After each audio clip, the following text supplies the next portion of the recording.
पंजाब और खैबर पख्तूनख्वा में आम इंतखाबात की तारीख के हवाले से अस्कुत नोटिस पर समाअत इस वक्त जारी है। चीफ जस्टिस की सरबराही में 9 रुकनी बेंच ये समाअत कर रहा है। अदालत ने 3 मामलात को सुनना है। सदर पाकिस्तान इलेक्शन की तारीख का ऐलान किया है। ये कहा गया है चीफ जस्टिस की जानिब से। उन्होंने ये भी कहा कि अदालत के पास वक्त कम है, सदर पाकिस्तान इलेक्शन की तारीख का ऐलान कर दिया है। इस हवाले से मजीद जान लेते हैं हमारे नुमाइंदे आतिफ भट्ट से। जी आतिफ, आगाह कीजिएगा, इस वक्त जो दलाइल जारी हैं पीटीआई की जानिब से, कौन रिप्रेजेंट कर रहे हैं उन्हें? ये सुप्रीम कोर्ट में पंजाब और खैबर पख्तूनख्वा में आम इंतखाबात से मुतल्लक जो अस्कुत नोटिस पर समाअत चीफ जस्टिस की सरबराही में 9 रुकनी लार्जर बेंच कर रहा है। और इस वक्त चीफ जस्टिस ऑफ पाकिस्तान की जानिब से अदालत में कहा गया कि अदालत ने 3 मामलात को सुनना है। सदर पाकिस्तान ने इलेक्शन की तारीख का ऐलान किया, अदालत के पास वक्त कम है। सदर पाकिस्तान ने इलेक्शन का तारीख का ऐलान किया है और इलेक्शन के हवाले से वक्त जो है वो जा रहा है और सदर पाकिस्तान की जानिब से जो है वो इलेक्शन की तारीख का ऐलान किया गया। बैरिस्टर अली जफर जो है वो रोस्टम पर आ गए और उनकी जानिब से ये दलाइल में कहा गया कि हम सदर पाकिस्तान से मुतालिक जो चीजें हैं वो रिकॉर्ड पर लाना चाहते हैं। चीफ जस्टिस उमर अता बंदयाल की जानिब से ये रिमार्क्स में कहा गया कि सेक्शन 57 के तहत सदर मुमलिकत ने इंतखाबात का जो है वो ऐलान किया है, जिस पर वकील अली जफर ने कहा, इस दलाइल में कहा कि हमारी दरख्वास्त जो है वो ज़ेरे इल्तवा है, उसे भी साथ सुना जाए। चीफ जस्टिस उमर अता बंदयाल की जानिब से ये कहा गया कि हमारे सामने 3 मामला जो है इस वक्त चल रहे हैं। देखना है कि असम्बलियों की तहलील के बाद इलेक्शन कमीशन जो है तो इलेक्शन तारीख देने का इख्तियार किसको है। हमारे सामने हाई कोर्ट का 10 फरवरी का ऑर्डर जो है वो भी सामने था। हमारे सामने बहुत से फैक्टर्स थे और जिस पर जो इस वक्त भी समाअत है वो जारी है और बैरिस्टर अली जफर जो है वो इस वक्त रोस्टम पर मौजूद हैं। जी अच्छा आतिफ, ये भी बताइएगा, जिन 2 जजेस पर एतराज़ उठाया गया था राना सनाउल्लाह की जानिब से, अब वो भी इसी बेंच में अभी काम कर रहे हैं, वो शामिल हैं इस समाअत में?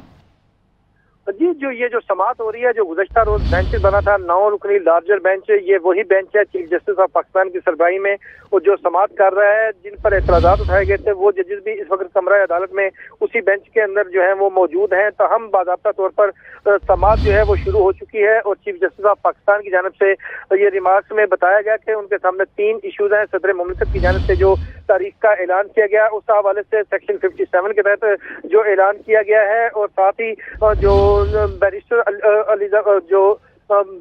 अली जफर हैं उनकी जानिब से अदालत को ये कहा गया कि हमने सदर पाकिस्तान से मुतल्लिक जो चंद चीजें हैं वो भी रिकॉर्ड पर रख ली हैं और इस वक्त रोस्टम पर वो दलाइल दे रहे हैं। जी सही, आतिफ भट्ट हमें तफसीलात से आगाह कर रहे थे। पंजाब और खैबर पख्तूनख्वा में आम इंतखाबात की तारीख के हवाले से अस्कुत नोटिस पर समाअत जारी है और चीफ जस्टिस की सरबराही में 9 रुकनी बेंच ये समाअत कर रहा है। ब्यूरो चीफ मियाँ शाहिद भी हमारे साथ मौजूद है, उनसे भी कुछ तफसीलात जान लेते हैं। मियाँ शाहिद, आगाह कीजिए, अभी हमें आतिफ ने भी बताया कि 9 रुकनी बेंच तो समाअत कर रहा है, लेकिन दीगर जो कायदीन हैं उनकी जानिब से 2 जजेस पर एतराज़ उठाया गया था, तो इसी बेंच को लेकर ही चीफ जस्टिस चलेंगे या कुछ इसमें रद्दोबदल होती हुई दिखाई दे रही है?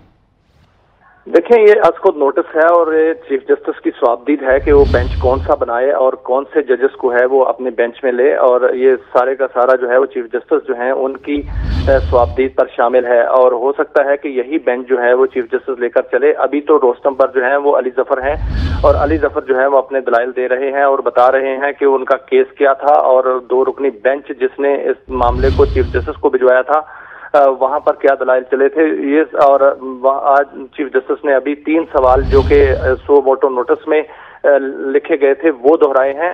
दूसरी जानिब से जिन्होंने बार्स ने एतराज किया है या दूसरी दीगर पार्टीज ने जिन्होंने एतराज किया है उनकी बारी आएगी तो हो सकता है कि उनकी जो दरखास्त है वो भी आज बेंच के सामने जो है वो ज़ेरे बहस आए।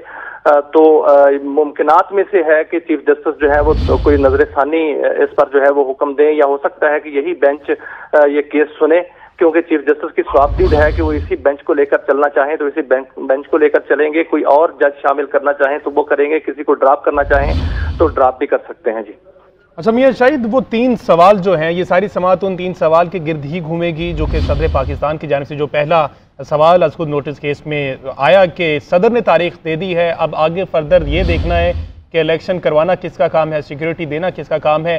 तो ये तमाम तर ये जो 3 सवाल हैं, इससे मुतल्लिक फैसला आज ही सुना दिया जाएगा या इस पर मजीद कार्रवाई होती रहेगी?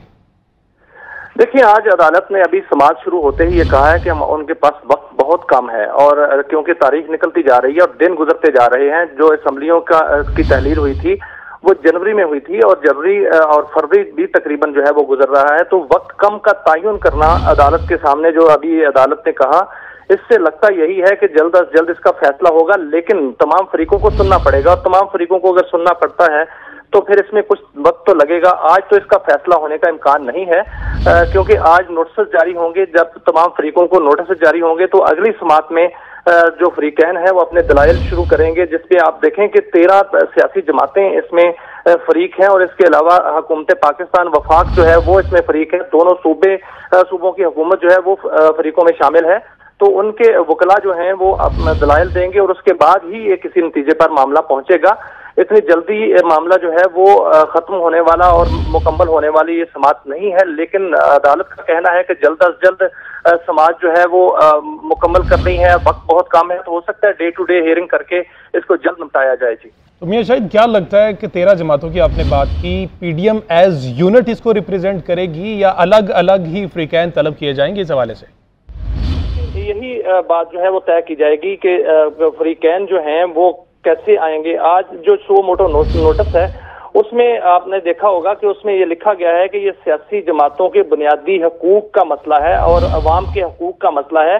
तो अगर सियासी जमातें जो इस इलेक्शन का हिस्सा बनेंगी तो जाहिर है इस अदालत में अपने वकला पेश करेंगी। हो सकता है पीडीएम जो है वो उनका एक वकील हो, और पीपल्स पार्टी पीडीएम का हिस्सा नहीं है, उनका भी वकील हो। बार्स भी इसमें तो चूंकि फरीक बन चुके हैं, आज उनकी दरखास्त आई है तो उनका भी एक नुमाइंदा हो सकता है, वो भी अपने दलाइल देंगे। तो अटॉर्नी जनरल ने भी दलाइल देने हैं। हो सकता है अदालत अपने अदालती मावनीन भी मुकर्रर कर ले और अदालती मावनीन जो हैं वो भी अदालत की मावनत के लिए सामने आए। तो ये सारे मामला जो हैं ये आगे चलेंगे और आज जो है वो नोटिस हो सकता है जारी हो जाए। हो सकता है कि जो बार की तरफ से दरखास्तें हैं उस पर कोई ऑर्डर आ जाएगी। अच्छा मियां शाहिद, इस बारे में कुछ अपडेट आपको अभी कोई मौसूल हुई है कि जस्टिस जो मंदोखेल हैं उन्होंने ये कहा है कि मेरे कुछ तहफ़्फ़ुज़ात हैं इस केस को लेकर, इसलिए मैं खुद को इस बेंच से अलग करता हूं। तो अब बाकी जो हैं वो 8 जजेस पर मुश्तमिल ये बेंच रह गया है। जस्टिस जमाल खान मंदोखेल ने कुछ तहफ़्फ़ुज़ात का इजहार किया है। देखिए, ये अपडेट सामने आई है कि आज को नोटिस पर जस्टिस जमाल मंदोखेल ने कहा है कि उनके तहफ़्फ़ुज़ात हैं। आज को नोटिस के बाद मैंने पहले स्पीकर की दरखास्तें दायर हुई थी। उन्होंने कहा, चीफ जस्टिस ने कहा कि जस्टिस मंदोखेल ने कहा कि जस्टिस मुज़ाहिर अली नकवी बेंच में थे जिसमें इलेक्शन कमिश्नर को बुलाया गया था और इस मामले पर उन्होंने अपने आप को अलग करने का कहा है। तो 8 रुकनी बेंच अब समात शायद ना कर सके, क्योंकि 9 रुकनी बेंच जो है वो तश्कील दिया गया था। ये बेंच तहलील हो जाएगा और तहलील हो गया तो दोबारा बेंच बनेगा, दोबारा बेंच बनेगा, दोबारा समात के लिए तारीख आएगी। क्योंकि जस्टिस जमाल मंदोखेल ने कहा है कि उसको नोटिस से मुतल्लिक मेरे तहफ़्फ़ुज़ात हैं, मैं खुद को बेंच से अलग कर रहा हूं। और ऐसी सूरत हाल में बेंच जो है वो तहलील हो जाया करते हैं और अगर बेंच तहलील होता है तो दोबारा बेंच बनेगा। सुप्रीम और इस पर चीफ जस्टिस के रिमार्क्स आए हैं। उन्होंने कहा है कि सुप्रीम कोर्ट को आइन की खिलाफ वर्जी बर्दाश्त नहीं है और उन्होंने कहा है कि इंतहाई संगीन हालात हों तो इंतखाबात का मजीद वक्त बढ़ सकता है। चीफ जस्टिस ने कहा कि हमने आइन को देखना है कि इस पर अमल दरामद हो रहा है या नहीं। हमारे सामने 2 दरखास्तें थी और सैंपल था कि वो सुनते हैं जिनको हमने सुनना था। हम आइन पर अमल दरामद चाहते हैं। सुप्रीम कोर्ट आइन के खिलाफ वर्जी किसी सूरत बर्दाश्त नहीं करेगा।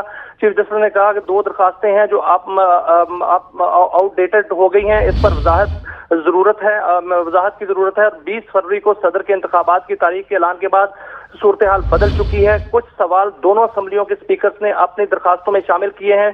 सुप्रीम कोर्ट ने सिर्फ आईनी नुक्ता देखना है और इस पर अमल दरामद करना है। लेकिन जस्टिस मंदोखेल जो हैं उन्होंने अपने आप को बेंच से अलग कर लिया है, जिस पर हो सकता है कि ये बेंच तहलील हो जाए। जी।